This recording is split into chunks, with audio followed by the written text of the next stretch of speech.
63ನೇ ಪ್ರಶ್ನೆಯನ್ನ ಗಮನಿಸಿ. ಈ ಆವೃತ್ತಿ ವಿತರಣಾ ಪಟ್ಟಿಯ ಬಹುಲಕವನ್ನ ಕಂಡುಹಿಡಿಯಿರಿ. ಸೊ ಇಲ್ಲಿ ಬಹುಲಕ ದತ್ತಾಂಶದಲ್ಲಿ ಅತಿ ಹೆಚ್ಚು ಆವೃತ್ತಿ ಯಾವುದು? 8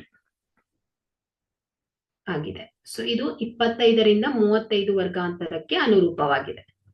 ಸೊ ಇಲ್ಲಿ ಈ ಬಹುಲಕವಿರುವ ವರ್ಗಾಂತರ 25ರಿಂದ 35 ಆಗಿದೆ. ಸೊ ಇದರ ಕೆಳಮಿತಿ ಎಲ್ ಎಷ್ಟಿದೆ? 25.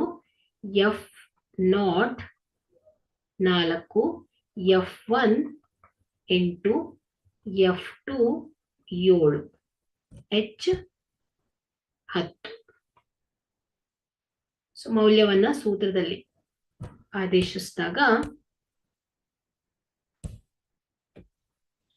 N 25 plus F1 8 minus 4 divided by 2 into 8 minus 4 minus 7 into H 10 is equal to 25 plus 4 divided by 5 into 10.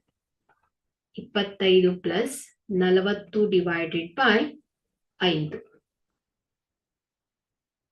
25 plus 5 ಎಂಟ್ಲೆ 40.